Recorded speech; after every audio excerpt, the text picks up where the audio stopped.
Whitney Cummings and Miss Rachel's online drama explained. Whitney Cummings and Rachel Griffin Accurso, otherwise known as Ms. Rachel, have very different careers. Likewise, their consumer bases are also separate, meaning Whitney's work caters to adults, while Ms. Rachel's target audiences are children. So, if these two women are not competitors in their fields, then why on earth are they trending together? Simply put, the fault here lies with Whitney.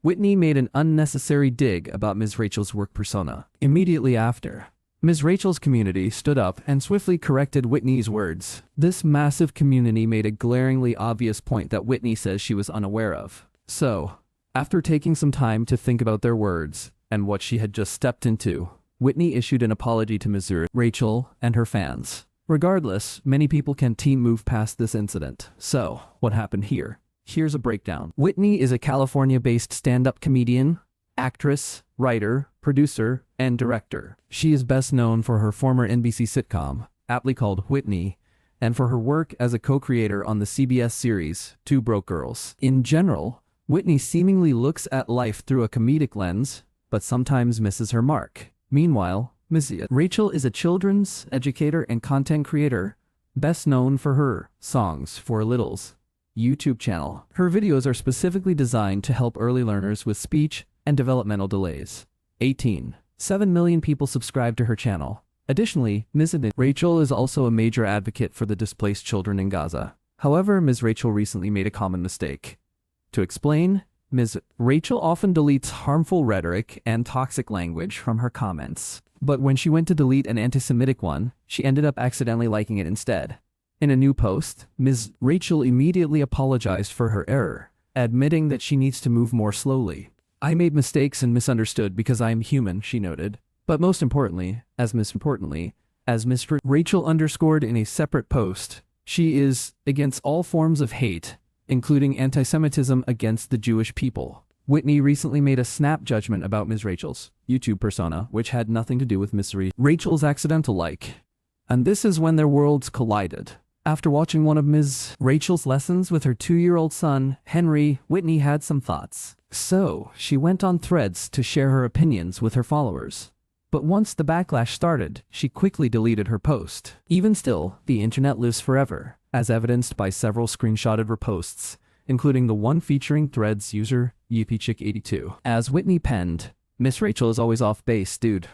Why does she talk to kids like they were deaf morons? Also, if you need to dress like a toddler to trick them into liking you, that's information to give to a mental health professional." Naturally, Ms.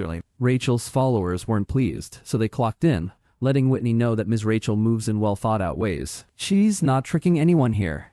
Instead, Ms. Rachel is simply using best practices to properly connect with all types of learners, including those who are neurodivergent. But as the YuppieChick82 wondered, was Whitney even being serious with her quip?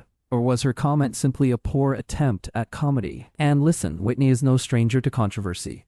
After defending her performance at the Riyadh Comedy Festival, as well as a history of sharing transphobic jokes. To answer this, let's take a look at what Whitney explained in her apology for this particular gaffe. Regarding a video I made about Ms. Rachel, Whitney began, "I'm just gonna own it. I did not know that she was specifically for neurodivergent children," she stressed, even though some people are saying she is not. Either way, it doesn't matter.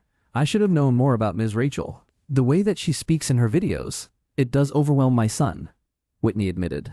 But maybe he's just not old enough.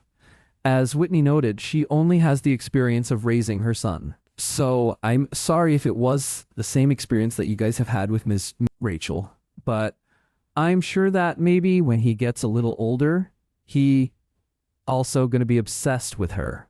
But so far, some of Whitney's commenters remain divided. Several even vaguely reference Ms. Rachel's accidental like, speculating, "I think we all know why you chose Ms. Rachel." However, Whitney addressed this as well, claiming that she allegedly did not know about all of the Palestine-Israel matters that she was stepping into here regarding Ms. Rachel. Whitney surmised our world is experiencing a scary timeline. Tensions are high, so I apologize for adding any stress to anyone's day.